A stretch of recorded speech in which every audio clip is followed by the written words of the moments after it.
I have no idea what that is up on top of that hill.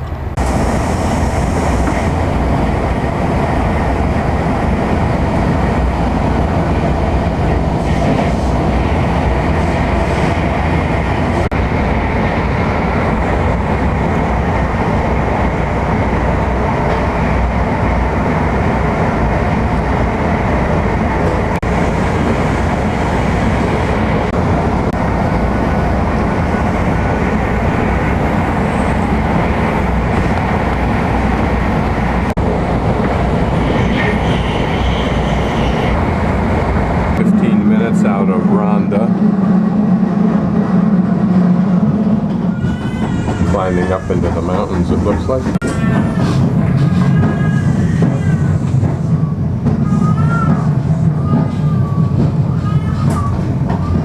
Somebody's making a stab at olives up this high, which suggests a pretty big range of climate, perhaps, or maybe even a specificity of climate factors like moisture, more important, or sun position.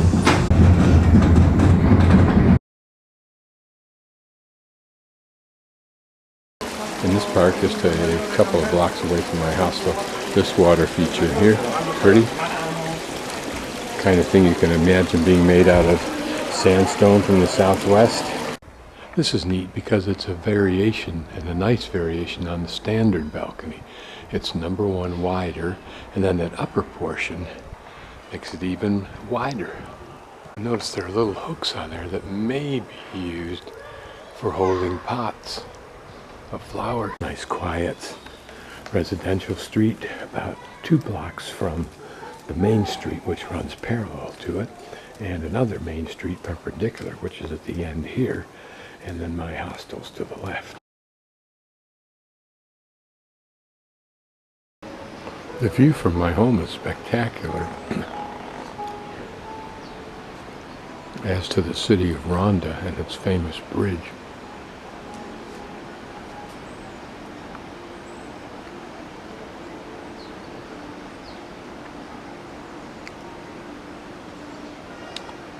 Oh.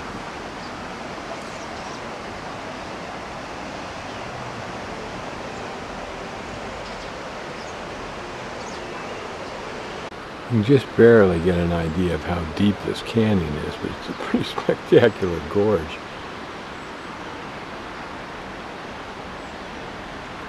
Down there in the dark you can see the water, and I'll pan down so you can get closer to it.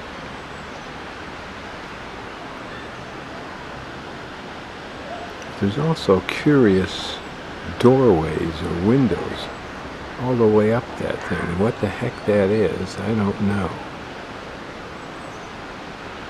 Like that one right there.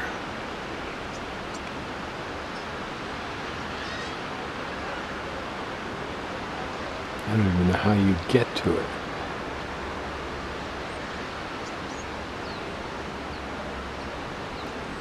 Even that little spot's kind of curious, but apparently there's access.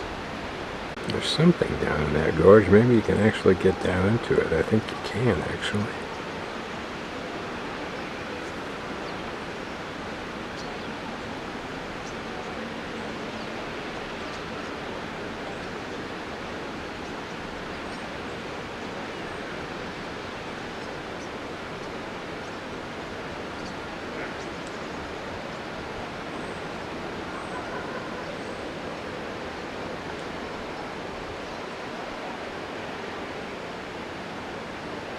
That's my hostel right there, and that's my bedroom right there. And here's a view down at the gorge.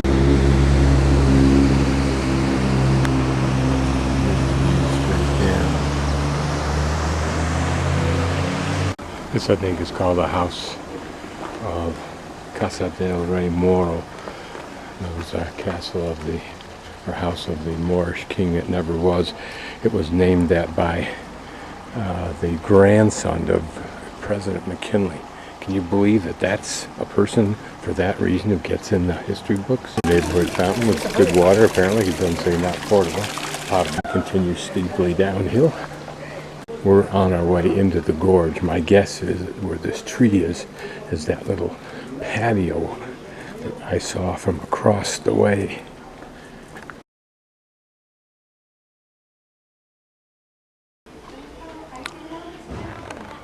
It looks like a very pretty house, needless to say, on a terrific location overlooking that gorge, and probably quite valuable. So this is the patio, if you will, of the garden, and the spectacular views of the fictionally named Casa of Rey Moro, which is the house of the Moorish king. It never was. And we're going to go down into the mine. Now the mine is not fictional. It was a set of steep stairs that the Moors carved down to the bottom of the gorge, so that during sieges, if in fact they were subjected to that, they could send their slaves down to the bottom to bring water up, which of course is the critical factor in any siege, as those of you who've been through one know.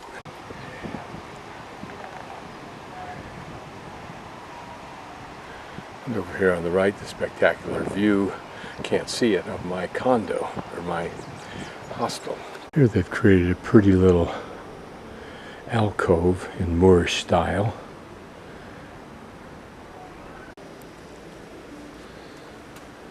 Just a lovely hike down, I'm sure, steep but pretty. This was just another kind of route. And a somewhat different perspective down into the gorge. I'll give you an over the edge view around this corner of the wall, just for the fun. And now as Moorish esclavo, or slave, and here we go down into the mine. It has some of the overtones without the light, the railing, the stairs, and the human designed arches of some of the lava caves that I've been in. What's interesting is the alcoves like this. And you can see there's what looks like a shooting port, and there another, and certainly a place for someone to stand, although it's rather low. I mean, it's either tall for the people in their day. This is all man-made. Those ports on the ceiling suggest that. So this may have been a covering man put over this stairway carved into the face of the gorge. There's a great deal of water percolating down off the ceilings, out of the walls. Maybe that this was also thought to be something that needed to be defended. From the hostel I saw with the camera, places that looked like they were houses with windows in it, and it could well be the structure that's covering me right now. Now here at the corner of the stairs, and the stairs go way behind me, is this rather large room, built again on the side of the cliff, I'm suspecting.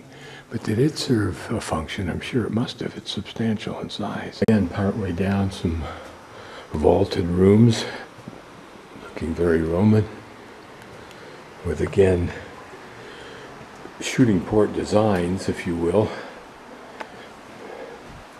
in the walls. And since we're down at water level, perhaps it was felt that there needed to be a defense in case the enemy was able to navigate up the stream. Here I'm in another domed room that you can hear the echo. It's a rather small room. That's just before we get to the bottom. So I have no idea what it is for. It's sunken here a bit, so perhaps there was once something here in addition to just the floor. And here there's some copper pipe there and another piece here, suggesting that at one time either that was used for water or as a conduit for something else. I'll just pan around so you can get a feeling of this. And it looks like there's a falls right there, which is interesting, which would have added to the defense of this position and perhaps justified its exact choice of location. Here the water's very, very clear, which is good thing. This reminds me of somewhat of St. Helena Canyon and Big Bend National Park. And of course, all of that is the natural. And I suspect most of what we're looking at here is natural.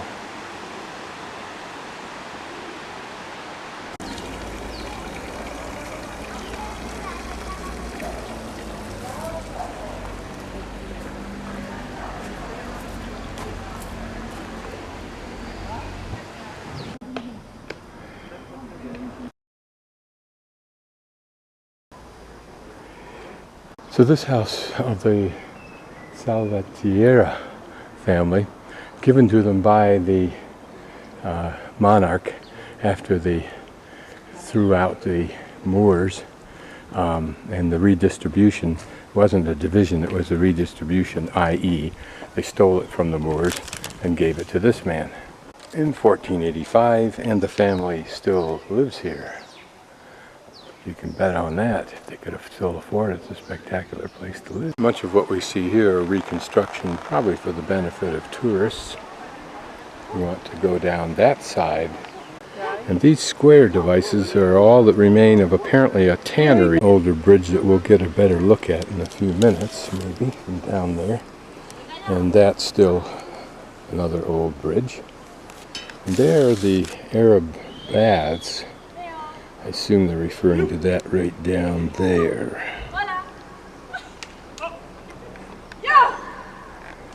And beyond that, apparently that's a horse training center over there. But a beautiful valley. What a spectacular view for the homes that occupy this area. And this white building apparently is more of that Salvatierra family's. And this is the Philip V gate, which was, for most of its walled fortified history, the main entrance into the town. You can see how that would have been very defensible. This would have been inside the wall, of course, that the exterior. I'm guessing that whole corner opposite us up to that larger building in the upper left hand was the Arab bath. And there we have another view of the bridge.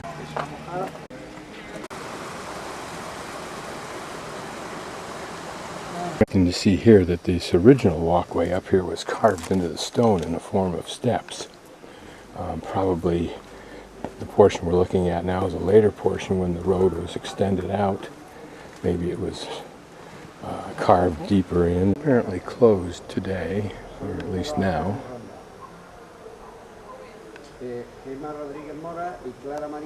Here we can see a covered arched walkway. There's some of the arched domed vaulted areas with openings, probably for venting the heat from the baths or the hot air or something, I don't know. There in the distance what looks like a church up on the level of the original wall. I'm just going to pan the wall just for the fun of it. There we can see what looks like Muslim arches, but here are more Christian arches.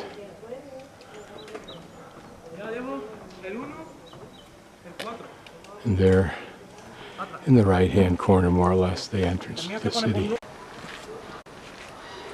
So that lower bridge I've been filming is known as the Roman Bridge, but they say there's no evidence of that, although there was a bridge here during the Roman period. Again, this bridge, as with almost anything else in European history, it has no real singular origin.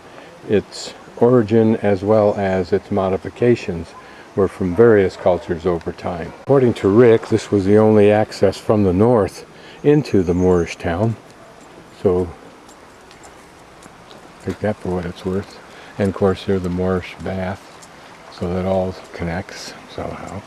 You have to wonder what that arching there was for, unless it was just necessary. Maybe it goes deep enough underneath there to have provided support for that wall. It looks like it's extended out quite a little bit.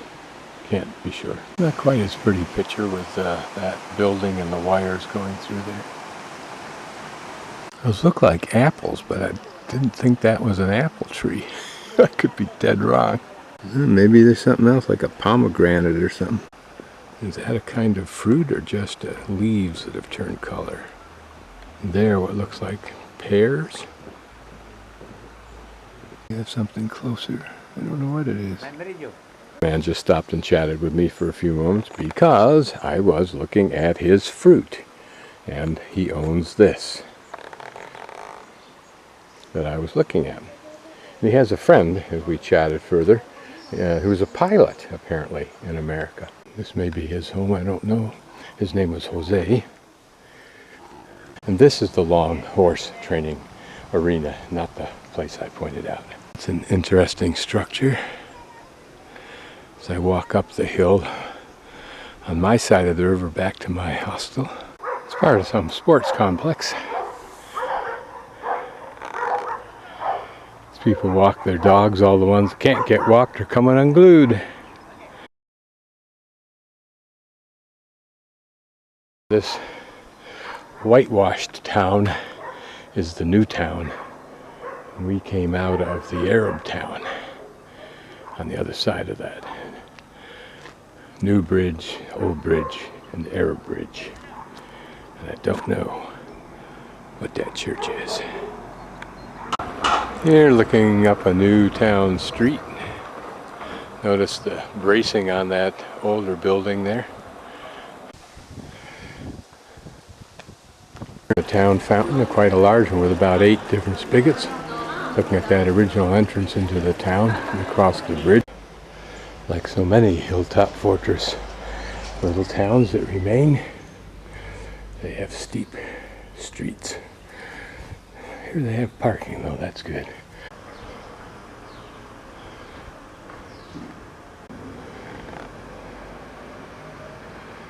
There's our Roman bridge again.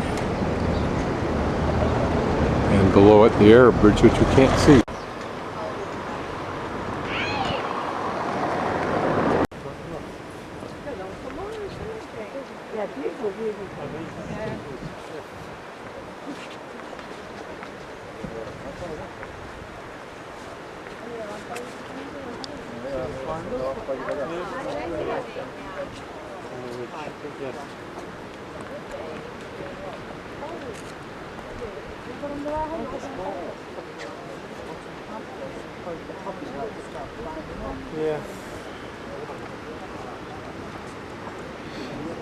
All around this gorge on both sides there are accesses down into it.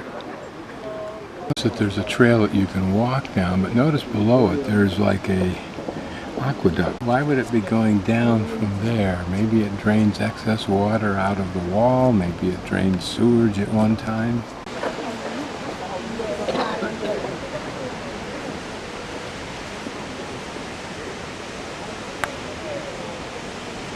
It's interesting down there because there's 2 different levels of channels, one below that building and one at that building.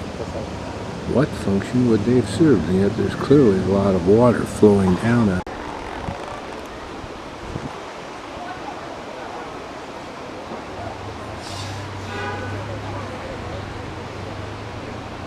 It's interesting, all of the strategies used to get some kind of a view. And notice that large block of cement over there on the right. I'm guessing the purpose of that was to stabilize the bridge even more. See the same thing here on the left. It's the most understated McDonald's I've seen, perhaps in my life, other than well, I think this is it. Particularly compared to the Lisbon one, which was considered to be the zenith, at least of novel places.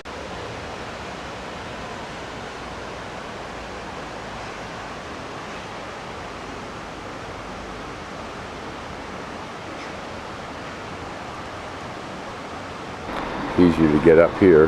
That hostel is a very nice hostel in the way of structure, but it's extremely sloppily run.